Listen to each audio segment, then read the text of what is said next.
ओम शांति। आज के 5ই মে 2026 বাবার অমূল্য মহাবাক্য আমরা শুনব। আজকের এই মহাবাক্যে বাবা বলেছেন, মিষ্টি বাচ্চারা, সুখ শান্তির বরদান এক বাবার কাছ থেকে পাওয়া যায়, কোনো দেহধারীর কাছ থেকে নয়। বাবা এখন এসেছেন তোমাদের মুক্তি, জীবন মুক্তির পথ বলে দিতে। তো বাবা আমাদের আজকে এই সুন্দর মুরলি বাবা আমাদের জন্য নিয়ে এসেছেন, শিক্ষা নিয়ে এসেছেন, আমাদের স্মৃতি দিচ্ছেন যে সুখ শান্তির বরদান বাবার থেকে পাওয়া যায়। আর ভক্তিতে আমরা অনেক দেহধারীর পিছে ঘুরেছি, মন্দিরে গেছি, পাহাড়ে পর্বতে গেছি। তো বাবা বলছে কোনো দেহধারীর থেকে তোমরা অন্য কোনো পথে তোমরা সুখ শান্তি কখনোই পেতে পারো না। সুখ শান্তির কোনো রকম কোনো স্থানই নেই।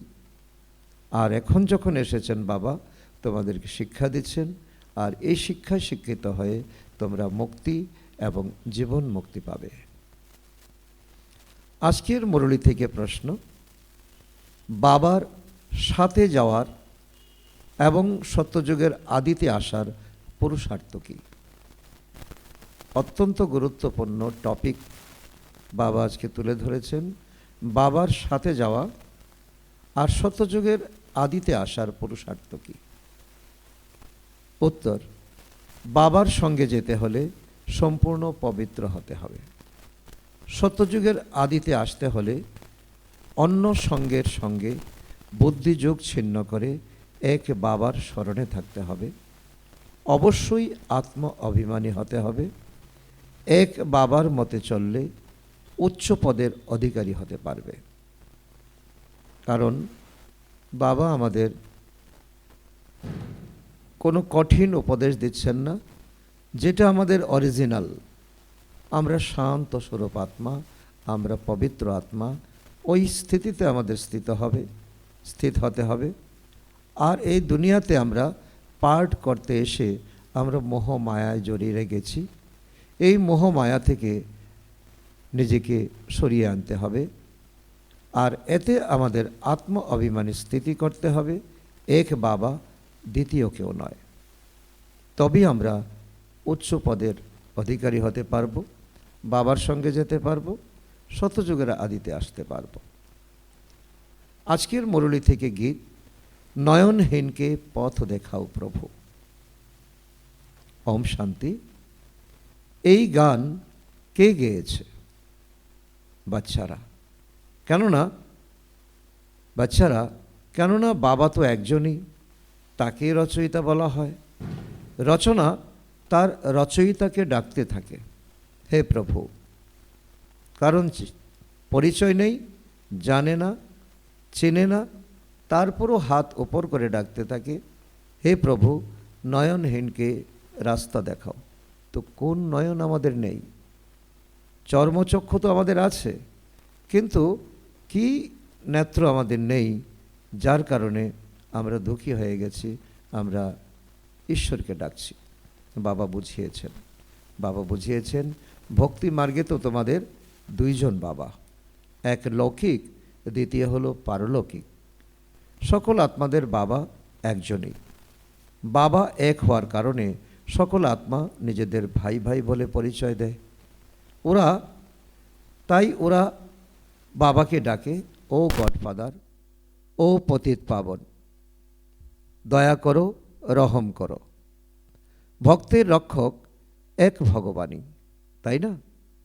সবার প্রথমে তো এই কথা বোঝা উচিত, আমাদের দুইজন বাবা, এক লৌকিক, এক পারলৌকিক। এখন পারলৌকিক বাবা তো সকলেরই এক, লৌকিক বাবা প্রত্যেকেরই আলাদা আলাদা, যার যার ঘরে। বাকি লৌকিক বাবা প্রত্যেকের আলাদা আলাদা। এখন লৌকিক বাবা বড় নাকি পারলৌকিক বাবা বড়? বাবা আমাদের অনেক গভীর নিয়ে যাচ্ছেন। কাউকে অশ্রদ্ধা নয়, কারণ এখন বাবার সঙ্গে যেতে গেলে, শতযুগে উঁচু পদ প্রাপ্ত করতে গেলে এখন আমাদের কোন বাবার পরামর্শ আমাদের ধরতে হবে, কি লৌকিক বাবা না পারলৌকিক বাবা?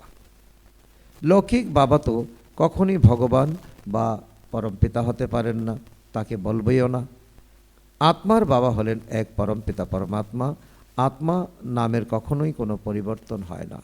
আত্মা তো আত্মাই, আত্মা অনাদি, পরমাত্মা অনাদি। শরীরের নামের পরিবর্তন হয়। 84 জন্মে আমরা 84 শরীর প্রাপ্ত করি, 84টা নাম আমাদের হয়। আত্মা ভিন্ন ভিন্ন শরীর ধারণ করে পার্ট প্লে করতে আসে, অর্থাৎ পুনর্জন্ম গ্রহণ করে। অবশেষে কত জন্ম পায় তা বাবা এসে বোঝান। কারণ ভক্তিতে আমরা মূলে যেতে পারিনি, কারণ মায়া রাবণ আমাদেরকে অন্য কিছুর মধ্যে আমাদের ফাঁসিয়ে দিয়েছে। শাস্ত্র পাঠ করো, যজ্ঞ জপ তপ করো, দান পুণ্য করো, তীর্থযাত্রা করো, তার মধ্যেই আমরা ঘোরপাক খাচ্ছিলাম। আমরা মূলে যেতে পারিনি। বাস্তবে এক ড্রামার মধ্যে আমাদের ম্যাক্সিমাম কত জন্ম হতে পারে, বাবা এসে তাই বোঝাচ্ছেন। বাচ্চারা, তোমরা নিজের জন্মকেও জানো না। তোমরা পাঠধারী পরমধাম থেকে এসেছো, কিন্তু নিজের জন্ম জানো না। যার শরীরে আমি প্রবেশ করেছি সেই ব্রহ্মও ভুলে গেছেন। বাবা বলছেন ব্রহ্ম জানে না, ব্রহ্মকে আমি জানিয়েছি। তো ব্রহ্মাকে যেমন জানিয়েছি তেমন তোমরাও জানতে পারছো। বাবা এই ভারতে আসেন, ওনার নাম হলো শিব। বুঝতেও পারে যে শিব হলেন পরমাত্মা। মানুষ শিব জয়ন্তী বা শিবরাত্রিও পালন করে। তিনি হলেন নিরাকার। তিনি মানুষের মতো নন, তিনি দেবতার মতো নন, তার থেকে আলাদা। আত্মা যেমন নিরাকার থেকে সাকারে আসে। কেন? পার্ট প্লে করতে। এখন নিরাকার শিব তো আর শরীর ছাড়া অভিনয় করতে পারবে না। পারবে কি? পারবে না। মানুষ এইসব কথা কিছুই বুঝতে পারে না, তাই হাত উপর করে এক কথাই বলতে থাকে, নয়নহীনকে রাস্তা দেখাও, পথ দেখাও প্রভু। তো এই শরীরের দুই নেত্র তো সকলেরই আছে, তৃতীয় জ্ঞান নেত্র আত্মার নেই, যাকে দিব্য চক্ষু বলা হয়। এই চক্ষু না থাকার কারণ আমি কে, কোথা থেকে এসেছি, কেন এসেছি, কি আমার লক্ষ্য, আমরা সবই ভুলে গেছি। মোহ মায়ার জালে পড়ে আমরা ঘোরপাক খাচ্ছি। আত্মা নিজের বাবাকে ভুলে গেছে, তাই ডাকতে থাকে, নয়নহীনকে পথ বলে দাও। কোথাকার পথ? প্রশ্ন ওঠে না? শান্তিধাম। আর বাবা উত্তর দিচ্ছেন, দেখো তোমাদের আসল ঘর হলো শান্তিধাম, আর তোমাদের উঁচু পদমর্যাদা হলো সুখধাম, যেখানে সুখ শান্তির ঠিকানা। এই দুনিয়াতে সারা দুনিয়া চক্কর লাগাও, সুখ শান্তি কোথাও পাওয়া যাবে না, না পয়সার বিনিময়ে, না জনতার বিনিময়ে। সকলের সদ্গতিদাতা সদ্গুরু তো একজনই। মানুষের গুরু হয়ে কখনো সদ্গতি দিতে পারে না। এই কথাটা আমাদেরকে গাঁট বাঁধতে হবে। মানুষের গুরু হয়ে কখনো সদ্গতি দিতে পারে না, না নিজে সদ্গতি পায় আর না অন্যদের দিতে পারে। এক বাবাই সকলের সদ্গতি দেন। ওই অল্প অর্থাৎ বাবাকে স্মরণ করতে হবে। বাবা বোঝান যে কোনো মানুষই মুক্তি, জীবন মুক্তি, শান্তি আর সুখ সদাকালের জন্য দিতে পারে না। বাবা আমাদেরকে সদাকালের অর্থাৎ 21 জীবনের গ্যারান্টি জীবন আমাদেরকে দিচ্ছেন। শতযুগ ত্রেতা যুগে যেখানে কোনো মায়া রাবণ থাকবে না, যেখানে কোনো অশান্তি থাকবে না, সুখ শান্তির বরদান তো এক বাবাই দিতে পারেন। মানুষকে কখনো দিতে পারে কি? ভারতবাসী যখন শতপ্রধান ছিল তখন শতযোগী স্বর্গবাসী ছিল। আমাদের টাইটেল ছিল দেবী দেবতা। আত্মা তখন পবিত্র ছিল, সর্বগুণ সম্পন্ন, 16 কলা সম্পন্ন। ভারতকে তখন স্বর্গ বলা হতো। যখনই আত্মা পবিত্র ছিল, শতপ্রধান ছিল। এখন কি আমরা আছি? এখন নেই। আত্মা একেবারে ডিগ্রেডেড হয়ে আমরা তমপ্রধান হয়ে গেছি। তোমরা বাচ্চারা জানো যে বরাবর আজ থেকে 5000 বছর পূর্বে ভারত স্বর্গ, এবং শতপ্রধান রাজত্ব ছিল, এই লক্ষ্মীনারায়ণের রাজত্ব ছিল এই কলিযুগের অন্তিম সময়। একে নরক বলা হয়। এই নরকের ঠেকা কেউ উঠাতে পারে না, না কোনো দেহদারি, না কোনো গুরু গোসাই। এই ভারত যখন স্বর্গ ছিল তখন খুবই ধনবান ছিলে তোমরা, হিরে জহরাতের মহল ছিল তোমাদের, সোনার মহল ছিল, গ্রহ রত্নতে খচিত ছিল। বাবা বাচ্চাদের মনে করিয়ে দেন এটাই হলো আমাদের আসল স্মৃতি। আদি সত্যযুগে লক্ষ্মীনারায়ণের রাজধানী ছিল, তাকে স্বর্গ বা বৈকুণ্ঠ বলা হতো, বহিস্থ বলা হতো, নতুন দুনিয়া বলা হতো, কত তার নাম। আর এখন মানুষ কি বলে, কেউ মারা গেলেই স্বর্গে গেছে, কর্ম যা কিছুই করো স্বর্গে গেছে। তার একটা লজিক থাকা দরকার। যে কোনো স্থানে যেতে গেলে তার একটা নির্দিষ্ট মাপকাঠি থাকবে। তো স্বর্গে যেতে গেলে তার মাপকাঠি থাকবে না? মৃত্যু হলেই স্বর্গে যাবে, মৃত্যু হলেই স্বর্গে যাবে, তাহলে স্বর্গ নরকের কথা তো দুনিয়াতে আসতো না। তো বাবা বলছেন এখন সেই স্বর্গ নেই। বাবা এই ভারতে আসেন, মানুষ নিরাকার শিবের জয়ন্তী পালন করে, কিন্তু তিনি কি করেন, ওনার কর্তব্য কি, এ নিয়ে কেউ চর্চা করে না, এ নিয়ে কেউ ভাবে না, কেউ জানেই না। আমি আত্মাদের বাবা শিব, আমরা তার জয়ন্তী পালন করি, কিন্তু বাবার বায়োগ্রাফি কেউ জানে না। বাবা কি কর্ম করতে আসেন পরমধাম থেকে এই দুনিয়াতে, যখন দেবতারও পিছিয়ে গেছে, দেবতারও আসতে পারে না এখানে, যখন এই দুনিয়া তমপ্রধান হয়ে যায়। তো বাবা বলেন যে আমার বায়োগ্রাফি কেউ জানে না। এমন গায়নও আছে যে দুঃখী সবাই স্মরণ করে, মানুষ ডাকে কি বলে, ও গডফাদার দয়া করো। দুঃখী সকলেই ভগবানকে, কিন্তু সুখে কেউ কি স্মরণ করে? আমরা খুবই দুঃখী, কেননা এ হলো রাবণ রাজ্য। প্রত্যেক বৎসর রাবণকে জ্বালায়, তাই না? কিন্তু এ কথা কেউ জানে না 10 মাথা বিশিষ্ট রাবণকে। কেন তার 10 মাথা? মাথা 10টা, কিন্তু হাত তো দুটো, পাও তো দুটো। তো বাবা বলে কি, তো এমন কিম্ভূত কিমাকার এই প্রতিমা আসলে তার কিসের প্রতীক? আমরা তাকে কেন জ্বালাই, তাকে কেন পূজা করি না? তো এই কেমন শত্রু যে তার কোষপুত্তলিকা বানিয়ে বৎসর তার উচ্চতা বাড়িয়ে আমরা তাকে জ্বালিয়ে দেই? ভারতবাসী কিছুই জানে না, কেননা জ্ঞানের তৃতীয় নেত্র নেই। তাই তো মানুষ কি বলে, গান্ধীজিও কি বলেন, রাম রাজ্য চাই।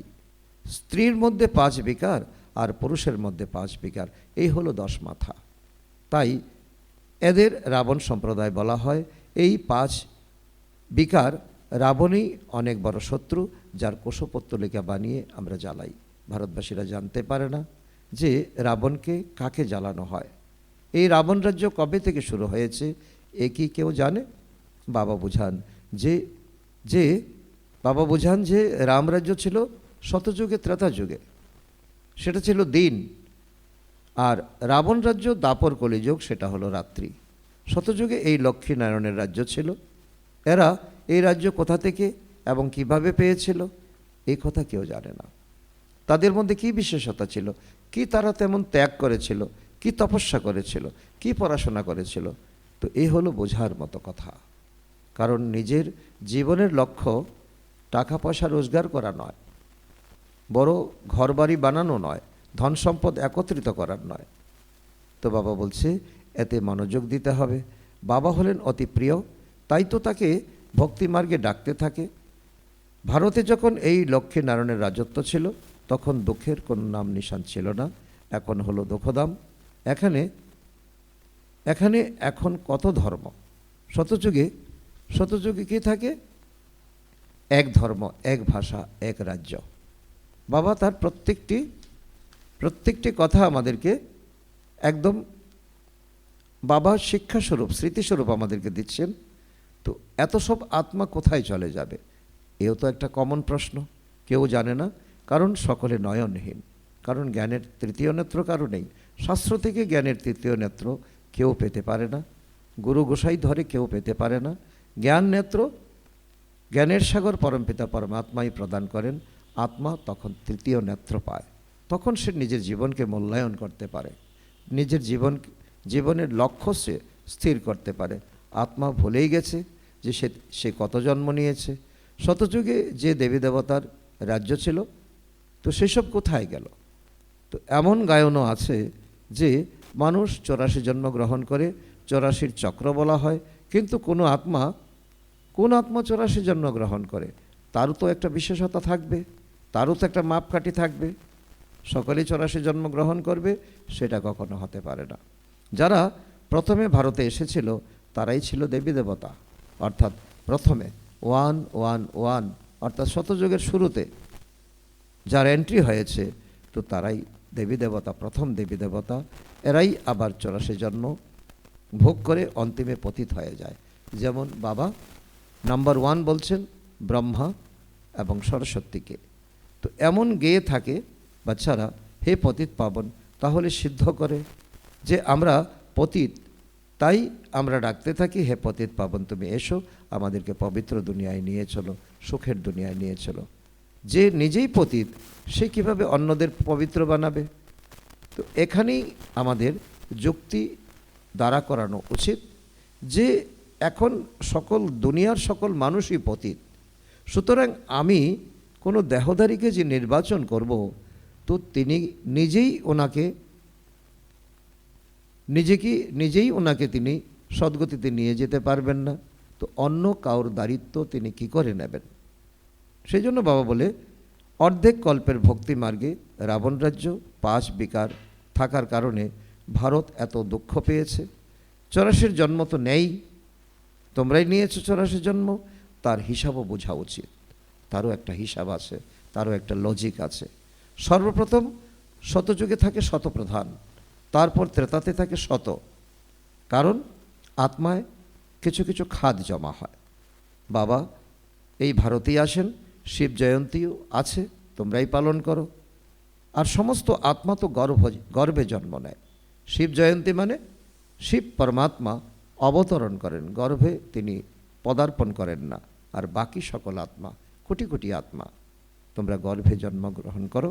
বাবা বলেন যে আমি সাধারণ বৃদ্ধের শরীরে প্রবেশ করি, তো যার এ হলো অনেক জন্মের অন্তিম জন্ম, অর্থাৎ ব্রহ্মার 84তম জন্মতে শিব বাবা এসে ওনার শরীরে প্রবেশ করেন। আর এই শরীরও নির্বাচিত শরীর। এই 5000 বছরে হয় এক কল্প, প্রতি কল্পে কল্পে বাবা বলছে এটাই হলো আমার মক্রর শরীর, মক্রর তন। এই শরীরকে আমি বেছে নেই ড্রামাতে, এই শরীরই হলো আমার অবতরণের একমাত্র শরীর। অনেকে প্রশ্ন তোলে, বাবা কেন সন্ন্যাসীর শরীরে আসবেন না? বাবা কেন কোনো ধনীর গ্রহে শরীরে আসবেন না? তো বাবা বলেন, তো আমি সাধারণ বৃদ্ধের শরীরে প্রবেশ করি, যার এ হলো অনেক জন্মের অন্তিম জন্ম। তো এই কখনো একজনকে বোঝানো হয় না, কারণ ব্রহ্মাকে বোঝানোর সাথে সাথে পুরো ব্রাহ্মণ পরিবার, যত আমরা ব্রাহ্মণ আছি সকলকে বোঝানো হচ্ছে, এ তোমার এক জন্ম নয়, তোমার ম্যাক্সিমাম 84 জন্ম। এবার তুমি বুঝে নাও কি কতটুকু উচ্চ মাত্রায় তুমি পুরুষার্থ করছো, কতটা ত্যাগ করছো, কতটা তপস্যা করছো, সেই হিসাবে তোমার জন্মকেও তুমি স্থির করতে পারবে। তো এই হলো গীতা পাঠশালা। নিজের জীবনকে মূল্যায়ন করার জন্য এখানে মাপকাঠি দেওয়া আছে। এখানে মানুষকে দেবতা বানানোর জন্য রাজ্য শেখানো হয়। এখানে ব্রহ্মাও শিখছেন, তুমিও শিখছো। তোমরা এখানে এসেছো স্বর্গের এই বাদশাহী প্রাপ্ত করার জন্য, যা একমাত্র বাবাই দিতে পারেন। গীতা পাঠ করে কেউ রাজা হয় না, আরও দরিদ্র হয়ে যায়। বাবা তোমাদের গীতার জ্ঞান শুনিয়ে রাজা করেন। দেখো, এক হচ্ছে ভক্তির গীতা, আর এই হচ্ছে জ্ঞান গীতা। এই 18 অধ্যায়ের গীতা পড়ে কেউ কখনো রাজা হতে পারেন না। আর এখন বাবা গ্যারান্টি দিচ্ছেন, সেই বাবা, যে এই জ্ঞান মুরলী, এই জ্ঞান গীতা যা আমি রোজ তোমাদেরকে শোনাই, তা যদি তোমরা মনোযোগ দিয়ে শোনো এবং তা ধারণ করো, আমি গ্যারান্টি দিচ্ছি তুমি আগামী জন্মে তুমি রাজা হবে, বাদশাহ হবে। তো অন্যদের বাবা বলছেন, বাবা তোমাদের গীতার জ্ঞান শুনিয়ে রাজা করেন। অন্যদের কাছে গীতা শুনে দরিদ্র হয়ে গিয়েছিলেন না দ্রাপর কলিযুগে। ভারতে যখন এই লক্ষ্মীনারায়ণের রাজত্ব ছিল তখন পবিত্রতা আর কি ছিল? শান্তি ছিল, সম্পদ ছিল, পবিত্র গৃহস্থ আশ্রম ছিল, ওখানে হিংসার নামমাত্র ছিল না। তারপর দাপট থেকে শুরু করে হিংসা শুরু হয়েছে, কাম কাটারি চালিয়ে তোমাদের এমন অবস্থা হয়ে গেছে, তোমরা একেবারে ভস্মীভূত হয়ে গেছো। রাবণ তোমাদের একেবারে তোমাদের ধূলিসাৎ করে দিয়েছে। শতযুগে 100% সলভেন্ট ছিলে, সমৃদ্ধ ছিলে, শতপ্রধান ছিলে। এই রহস্য কোনো মানুষ অথবা সাধু সন্তরা জানে না। বাবা যিনি জ্ঞানের সাগর, পতিত পাবন, উনি এসেই শতপ্রধান হওয়ার যুক্তি বলে দেন যে না, তোমাকে কোনো জঙ্গলে যেতে হবে না, ঘর ছেড়ে পালাতে হবে না, গৃহস্থতে থেকেই তুমি উচ্চ পুরুষার্থ করতে পারো। রাবণের মতে চলে মানুষের কি হাল হয়ে গেছে দেখো, চারিদিকে চোখ ঘুরিয়ে দেখো। রাজারও যারা পবিত্র রাজ্য ছিল তাদের চরণে গিয়ে পড়ে আর মহিমা করে, আপনি সর্বগুণ সম্পন্ন, আমরা নিজ পাপী। অর্থাৎ মন্দিরে মন্দিরে গিয়ে যারা পবিত্র রাজ্যে ছিল, লক্ষ্মী নারায়ণ, রাম সীতা, তাদের কাছে গিয়ে আমরা ভিক্ষা করি, আমি নীচ, ছল, কপট, তুমি তো সর্বগুণ সম্পন্ন, আমাদের মধ্যে কোনো গুণ নেই, তুমি দয়া করো, তুমি এসে আমাদের মন্দিরের উপযুক্ত বানাও। কেউ বুঝতে পারে না যে বাবা কিভাবে এসে আবার দেবী দেবতা ধর্ম স্থাপন করান, কারণ জড়মূর্তির কোনো ক্ষমতা নেই, দেহদারির কোনো ক্ষমতা নেই। এখন তোমরা বুঝতে পারো যে আমরাই সে দেবী দেবতা ধর্মের ছিলাম, আমরাই সেই ক্ষত্রিয়, বৈশ্য, শূদ্র হয়েছিলাম, এত জন্ম নিয়েছিলাম। এখন সেই 84 জন্ম সম্পূর্ণ হয়েছে, এবার দুনিয়ার চক্র আবার ঘোরার প্রয়োজন, আবার শতযুগ আসা প্রয়োজন। তাই তোমাদের এখন এই জ্ঞান শুনতে শুনতে, ধারণা করে করে তোমাদের এখন পবিত্র হতে হবে। পতিত্ব শোকধাম বা শান্তিধামে যেতে পারে না। বাবা বোঝান যে তোমরা যে শতপ্রধান ছিলে তারাই তমপ্রধান হয়ে গেছো, গোল্ডেন এজ থেকে আয়রন এজে এসে গেছো, আবার তোমাদের গোল্ডেন এজের হতে হবে, তখনই মুক্তিধামে শোকধামে যেতে পারবে।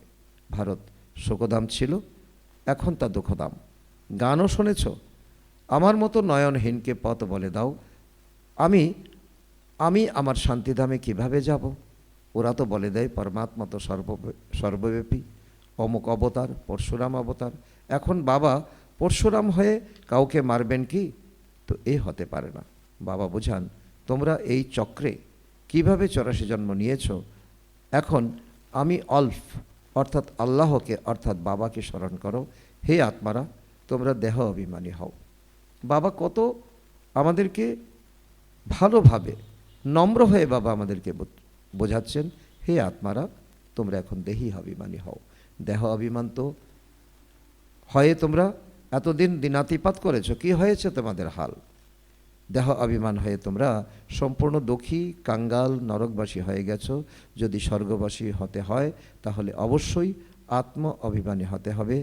আত্মাই এক শরীর ত্যাগ করে অন্য শরীর ধারণ করে। অত্যন্ত তাৎপর্যপূর্ণ বিষয় বাবা আমাদেরকে বলছেন। এখন 84 জন্ম সম্পূর্ণ হয়ে এসেছে, এখন শতযুগ আদিতে যেতে হবে। তার জন্য তো কোনো তোমাদের প্রস্তুতি নেওয়া চাই।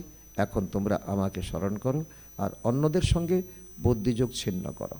মামা, কাকা, চাচা, পরিবার বর্গ, বন্ধু, মিত্র সম্বন্ধী সকলের সঙ্গে বুদ্ধিযোগ ছিন্ন করো। সম্পর্ক নয়, গৃহস্থ জীবনেই থাকো, কিন্তু নিজেকে আত্মা নিশ্চিত করো। আত্মাই এক শরীর ত্যাগ করে অন্য শরীর ধারণ করে। এখন তোমাদের দেহি অভিমানী হতে হবে। তাই আমাকে যদি স্মরণ করো তাহলে সব খাদ জ্বলে যাবে, তোমরা পবিত্র হয়ে যাবে। আমি তখন সব বাচ্চাদের ঘরে নিয়ে যাব। আমার মতে যদি না চলো তাহলে এত উঁচু পদ প্রাপ্ত করতে পারবে না। এই লক্ষ্মী নারায়ণের হলো উঁচু পদ। এদের রাজত্ব যখন ছিল তখন অন্য কোনো ধর্ম ছিল না। দাপর যুগ থেকে অন্য ধর্ম শুরু হয়। শতযুগে মানুষও অল্প সংখ্যক থাকে।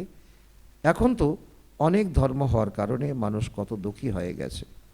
ওই দেবতা ধর্মের যারা, তারা পতিত হওয়ার কারণে নিজেদের আর দেবতা বলে না, হিন্দু নাম রেখে দিয়েছে। হিন্দু তো কোনো ধর্ম নয়। বাবা বোঝান রাবণ তোমাদের এমন করে দিয়েছে, তোমাদের ধারণাই বদলে দিয়েছে।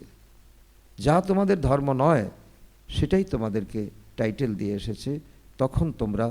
তখন যখন উপযুক্ত দেবী দেবতা ছিলে, তখন সম্পূর্ণ বিশ্বে তোমাদের রাজ্য ছিল, সবাই সুখে শান্তিতে ছিলে। এখন সবাই দুঃখী হয়ে গেছো। ভারত স্বর্গ ছিল, এখন তা নরক হয়ে গেছে। এবার বাবা ছাড়া কেউই এই নরককে স্বর্গ বানাতে পারবে না। দেবতাদের সম্পূর্ণ নির্বিকারী বলা হয়, এখানকার মানুষ তো সম্পূর্ণ বিকারী, এদের পতিত বলা হয়। ভারত শিবালয় ছিল, যা শিব বাবার দ্বারা স্থাপনা হয়েছিল। বাবা স্বর্গ বানান, রাবণ আবার নরক তৈরি করে। রাবণ অভিশাপ দেয়, আর বাবা 21 জন্মের জন্য আশীর্বাদ করেন। এখন তোমরা প্রত্যেকেই এই বাবাকে স্মরণ করো, কোনো দেহধারীকে স্মরণ করো না। দেহধারীকে ভগবান বলা হয় না।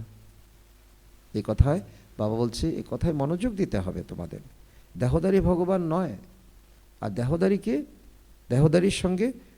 দেহধারীকে স্মরণ করলে তোমাদের জীবন মুক্তি প্রাপ্ত হবে না। ভগবান তো একজনই, যিনি নিরাকার।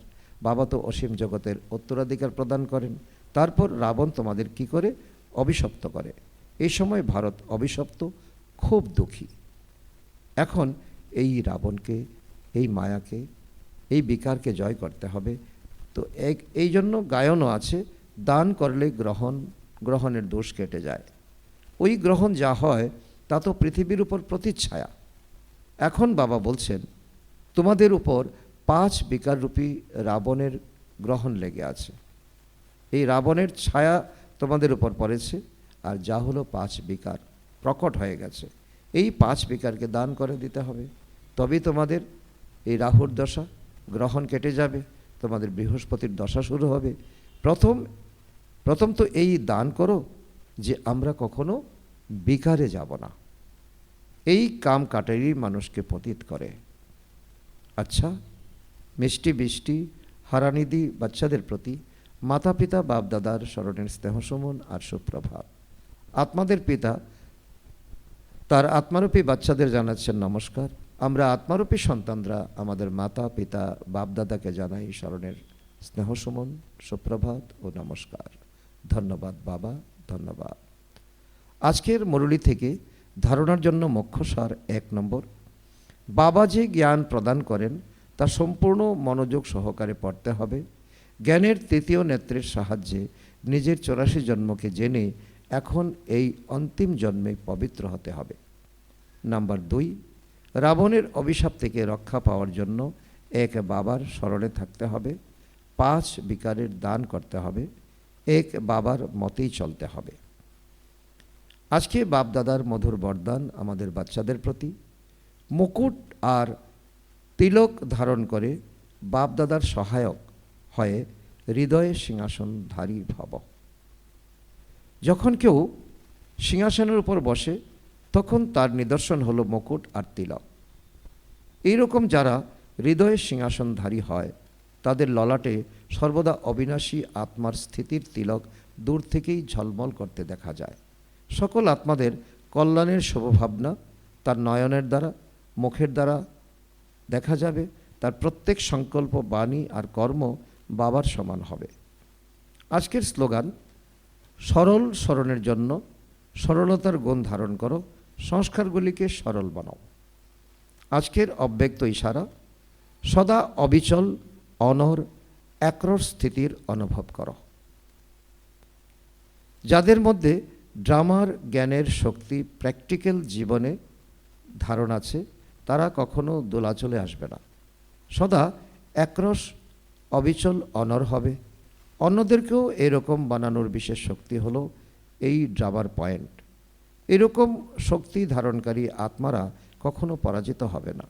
এই কল্যাণকারী ড্রামার প্রত্যেক সিনে কোনো না কোনো কল্যাণ সমাহিত হয়ে আছে। ধৈর্যবান হয়ে সাক্ষী হয়ে দেখার অভ্যাস করো, তাহলে অবিচল অনর থাকবে। আচ্ছা, ওম শান্তি, ওম শান্তি।